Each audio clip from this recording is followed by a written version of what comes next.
Hi, my name is Sheila Willis of Impact Tourism, the developer of the History Check mobile app. Welcome to History Bytes, your daily dose of Alberta Historical Trivia, brought to you in partnership with Belt Drive Betty Media and the Canadian Motorcycle Tourism Association. You can register to answer the questions for a shot to win prizes, or just take the quiz to satisfy your own brain power. Either way, we're excited to see how much of Alberta's history you really know. And yesterday's question was, this mountain was once thought to be one of the American continent's highest peaks. Is it A, Mount Hooker, B, Mount Brazeau, or C, Mount Columbia? And the answer is A, Mount Hooker. When the sight-impaired Scottish botanist climbed to the top of a peak in what is now Jasper National Park on May 1st, 1827, he had no idea of the monumental blunder he was about to make. The peak he climbed, he named Mount Brown after his teacher and fellow botanist, Robert Brown. He wrote in his journal that its height does not appear to be less than 16 or 17,000 feet above the level of the sea, and described the peak as the highest yet known in the northern continent of America. He looked across at an adjoining peak, estimated it to be about the same height, and named it Mount Hooker, after Sir William Hooker, a distinguished Scottish botanist who had adopted the young Douglas as his protege.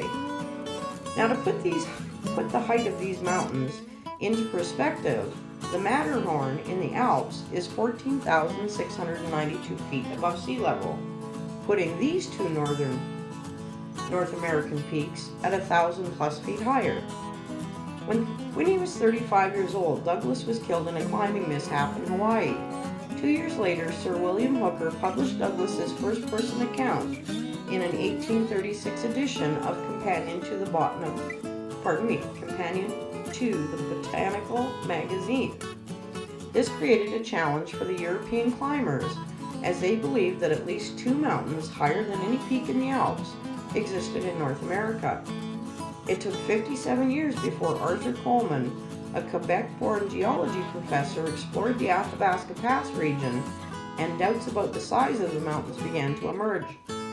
Coleman wrote in his journal, and I quote, "What has gone wrong with these two mighty peaks that they should shrink 7,000 feet in altitude? And how could anyone, least of all a scientist like Douglas, make so monumental a blunder?" Well, it appears that Douglas received a measurement from the British Admiralty giving the Athabasca Pass an altitude of 11,000 feet, which is more than 5,000 feet higher than it really is. And he may have made a mathematical error based on this flawed information. One also has to wonder about Douglas's description in general when he reached the Athabasca Pass back in 1827. He was accompanied by Hudson's Bay Company traders and voyageurs, and decided on a whim to climb what seemed to be the highest peak in the north. His choice was to become Mount Brown. It's far from being the highest peak in the Rockies, and not even the highest in the ranges surrounding Athabasca Pass. Perhaps snow blindness and an inflammation of the eye caused him to miss seeing the highest peaks. Regardless, for a while, those two mountains held titles as giants until further exploration put them back in their place. And tomorrow's question is, in 1915, the Medicine Hat Board of Trade contributed what amount to a promotional film?